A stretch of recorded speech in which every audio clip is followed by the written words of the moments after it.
Okay, सो ये जो video है दिस इज ऑल अबाउट ओटोस्क्लेरोसिस, जिसको हम ओटोस्पॉन्जियोसिस भी कहते हैं। ठीक है, तो इसमें सबसे पहले हम एनाटॉमी देख लेते हैं। तो जो हमारा बोनी लैबर्निथ है वो, उसमें कॉक्लिया होता है, ये ओवल विंडो है, 3 सेमी सर्कुलर कैनाल्स हैं। ठीक है, 3 सेमी सर्कुलर कैनाल्स में सुपीरियर, पोस्टीरियर और लैटरल सेमी सर्कुलर कैनाल्स हैं। ठीक है, फिर हमारा बोनी लैबर्निथ के अंदर एनक्लोज्ड होता है मेम्ब्रेनस लैबर्निथ। इसके अंदर क्या है, ये हमारा मेम्ब्रेनस लैबर्निथ है।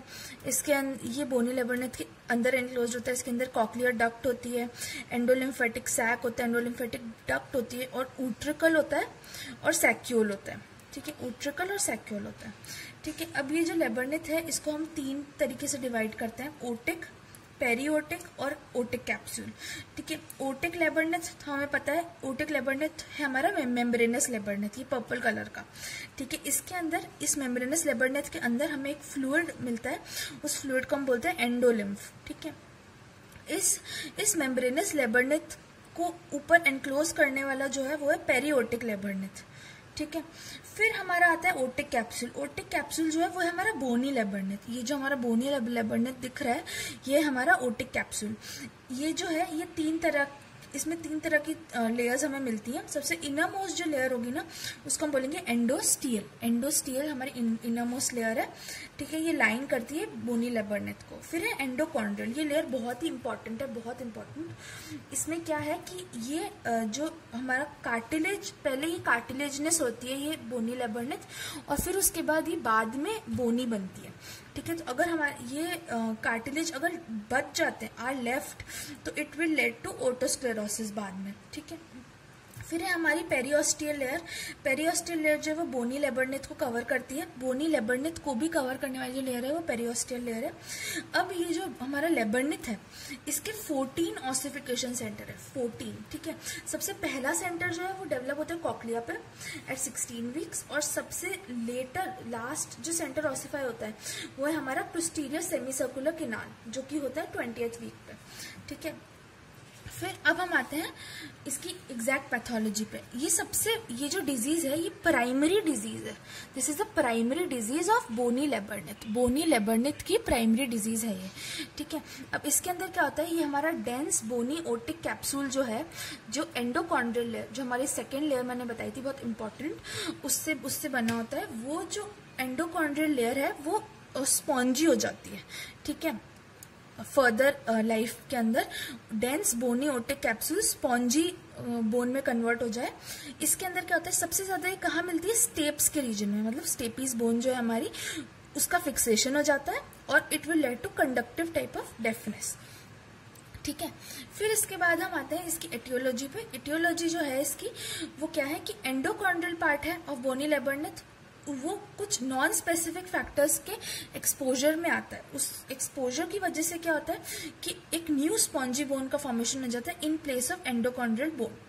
ठीक है, फिर इसके बाद हम आते हैं इसकी एक एक पॉइंट पे। सबसे पहला है फिस्चुला एंटीफेनेस्ट्रम। ये फिस्चुला एंटीफेनेस्ट्रम बहुत इंपॉर्टेंट चीज है।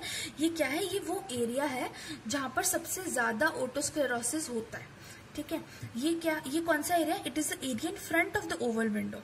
ठीक है, फिर हमारा दूसरा पॉइंट है हेरिडिटरी। हेरिडिटरी की 50% ऑफ द केसेस में ये जो डिजीज है ये हेरिडिटरी है। ठीक है, फिर उसके बाद हम आते हैं रेस पे, तो ये वाइट के अंदर ज्यादा कॉमन होता है। फिर हम आते हैं सेक्स पे, तो ये फीमेल्स के अंदर ज्यादा, ट्वाइस कॉमन होता है as compared to the males. फिर एज पे हम आते हैं, तो 20 to 30 ईयर्स की जो एज है उस पर ज्यादा इफेक्ट करता है। प्रेगनेंसी और मेनोपॉज के अंदर हेयरिंग लॉस जो होता है वो बहुत ज्यादा वर्स्ट हो जाता है। ठीक है, फिर हम आते हैं एक सिंड्रोम जिसको हम बोलते हैं वैन डेन हर्व सिंड्रोम। इसके अंदर एक ट्रायड फीचर मिलता है। ट्रायड मतलब 3 चीजों का फीचर मिलता है। सबसे पहला जो है वो है ऑस्टियोजेनेसिस इम्परफेक्टा। ऑस्टियोजेनेसिस इम्परफेक्टा, फिर साथ में ओटोस्क्लेरोसिस तो मिलेगा ही, और साथ में मिलेगा ब्लू स्क्लेरा। ये हमारा सिंड्रोम है। ठीक है, और ये जो हमारी डिजीज है ये वायरल इन्फेक्शन जो है, आरएनए रिलेटेड मीजल्स वायरस जो है, पेजेस डिजीज है, उसकी वजह से भी हमारा ओटोस्क्लेरोसिस हो सकता है। फिर हम आते हैं टाइप्स ऑफ ओटोस्क्लेरोसिस पे। तो अब ओटोस्क्लेरोसिस कितने टाइप का होता है, ओटोस्क्लेरोसिस होता है 3 टाइप का, स्टेपिडियल, कॉक्लियर और हिस्टोलॉजिकल। स्टेपिडियल मैंने बता दिया, इसके अंदर स्टेप्स का फिक्सेशन होगा, conductive type of hearing loss होगा, और कहाँ होगा, फिस्चुला एंटीफिनेस्ट्रम में, मतलब ओवल विंडो के फ्रंट में, ठीक है। कॉक्लियर टाइप जैसे ओवल विंडो के फ्रंट में होगा या राउंड विंडो के फ्रंट में होगा। जैसे इसमें conductive type of hearing loss होता है, इसके अंदर neurosensory type of hearing loss होता है, ठीक है। और इसके अंदर neurosensory type of hearing loss क्यों होता है, क्योंकि टॉक्सिक मटेरियल रिलीज होते हैं। फिर इसके बाद हिस्टोलॉजिकल ओटोस्क्लेरोसिस, इसमें कुछ नहीं होता, ये एसिम्प्टोमेटिक होता है and there is no hearing loss, no hearing loss, ठीक है। फिर हमारा जो स्टेपीडियल टाइप ऑफ है जो बहुत इंपॉर्टेंट है, इसके अंदर हमें 5 तरीके की अपीयरेंस देखने को मिलेंगी। एंटीरियर साइड पे होगा एंटीरियर फोकस, पोस्टीरियर साइड पे होगा पोस्टीरियर फोकस, पूरी की पूरी पेरिफेरी इन्वॉल्व कर रहा होगा तो सर्कमफ्रेंशियल, अगर बीच में प्रेजेंट होगा पूरा का पूरा तो उसको हम बिस्किट टाइप बोलेंगे, अगर पूरी तरीके से ऑब्लिटरेट कर दिया तो ऑब्लिटरेटिव टाइप, ठीक है। फिर हम आते हैं इसकी पैथोलॉजी पे। अब क्या होता है, ये जो हमें ये सीमेंटिक मटेरियल दिख रहा है ना, या तो ये चॉकी वाइट होगा, या ये ग्रेइश इन कलर होगा, ठीक है, या फिर ये येलो इन कलर होगा, या फिर ये रेड इन कलर होगा। रेड कब होगा, जब ये वैस्कुलर होगा, अगर ये वैस्कुलर है तो ये रेड दिखेगा। ये जो ओटोस्क्लेरोटिक फोकस है हमारा, फोकस मैंने लिखा है ना, तो ये जो फोकस है ये एक्टिव होता है और रैपिडली प्रोग्रेसिव होता है, ठीक है। अब अगर माइक्रोस्कोपिकली मैं लीजन को देखती हूँ तो या तो वो इमेच्योर होगा या वो मेच्योर होगा। अगर वो इमेच्योर है तो उसके अंदर वो वैस्कुलर होगा, ठीक है, उसके अंदर कम बोन होगी, और जो सीमेंटिक मटेरियल होगा ना वो HNE स्टेन से ब्लू कलर का स्टेन होगा, तो इसको हम बोलेंगे ब्लू मेंटल्स। अगर वो मेच्योर है तो वो कम वैस्कुलर होगा, ज्यादा बोन होगी, ज्यादा फिब्रिलर सब्सटेंस होगा, और स्टेन होगा रेड कलर से स्टेन होगा। अगर ब्लू कलर से स्टेन हो रहा है मतलब वो इमेच्योर है, और उसको हम बोलते हैं ब्लू मेंटल्स, ठीक है। फिर हम आते हैं इसके सिम्टम्स पे, जो कि बहुत इंपॉर्टेंट है। अब इसके 5 सिम्टम्स हैं। सबसे पहले चीज hearing loss, painless, progressive, Insidious, bilateral conductive hearing loss. Painless होगा, प्रोग्रेसिव होगा और इंसीडियस अचानक से हो जाएगा। फिर हमारी एक बहुत इंपॉर्टेंट क्वालिटी की जो पर्सन है वो नॉइजी सराउंडिंग में ज्यादा बेटर हियर करता है, ठीक है, ज्यादा बेटर, वो जब आसपास शोर होता है तो वो ज्यादा बेटर हियर करता है, तो इसको हम बोलते हैं पैरासिस वेलिस, ठीक है। फिर टिनिटस हमें टिनिटस कॉक्लियर ओटोस्क्लेरोसिस में मिलता है, ठीक है। वर्टिको एक अनकॉमन सिम्टम है, ठीक है, जो कि हमें कॉक्लियर में ही मिलेगा। स्पीच कैसी होगी, स्पीच इंपॉर्टेंट है, मोनोटोनस होगी, वेल मॉड्यूलेटेड होगी और सॉफ्ट स्पीच होगी, ठीक है, monotonous, well modulated and soft speech. फिर उसके बाद हम आते हैं साइंस पे। तो हमारा जो साइन है वो क्या होगा, सबसे पहले हम आते हैं टिम्पैनिक मेम्ब्रेन पे। अगर हम टिम्पैनिक मेम्ब्रेन को देखें तो टिम्पैनिक मेम्ब्रेन के पीछे हमें प्रोमोन्ट्री दिखती है, इस तरीके से गोल प्रोमोन्ट्री दिखेगी हमें, जो कि पिंकिश या फिर रेडिश कलर की होगी, ठीक है। तो इस पिंकिश और रेडिश कलर की प्रोमोन्ट्री अगर हमें दिख रही है तो ये सिर्फ 2% केसेस में ही दिखती है, ठीक है, और इसको हम बोलते हैं फ्लेमिंगो पिंक ब्लश, या फिर हम इसको बोलते हैं श्वार्ट्ज साइन, ठीक है। ये क्यों दिखता है हमें ऐसा pinkish, due to active focus of increased वैस्कुलैरिटी।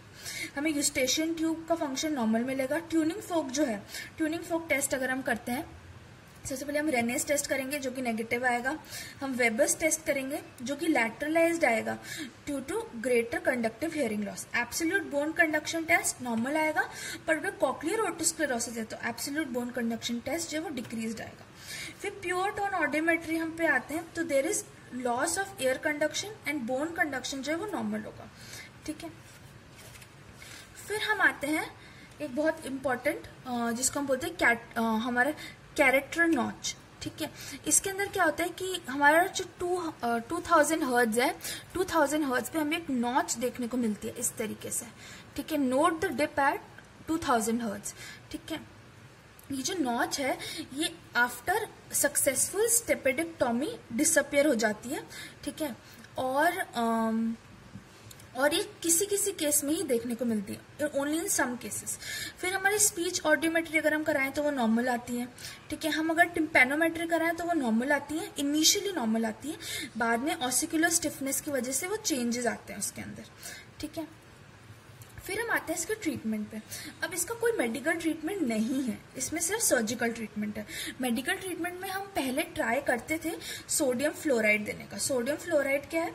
Sodium fluoride जो है वो हैसन कर देता है majority of the active focus और अरेस्ट कर देता है कॉक्लियर हियरिंग लॉस को, ठीक है। But this is not recommended and it is controversial sodium fluoride का यूज होना।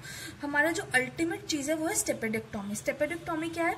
हम प्रोस्थेसिस प्लेस्ड कर देते हैं, स्टेपीज को निकाल देते हैं और इनकस और ओवल विंडो के बीच में हम एक प्रोस्थेसिस लगा देते हैं स्टेपीज बोन की जगह। वो जो हमारा जो प्रोस्थेसिस है वो 3 टाइप का हो सकता है, या तो वो टेफ्लॉन का होगा, या तो वो प्लेटिनम का होगा, या फिर वो टाइटेनियम का होगा, या फिर टाइटेनियम टेफ्लॉन दोनों से मिलके बना होगा। इस तरीके से दिखता है और हम इसको स्टेप्स की जगह पर प्लेस कर देते हैं। Thank you so much. If you like this video then please like, share और subscribe. Thank you so much.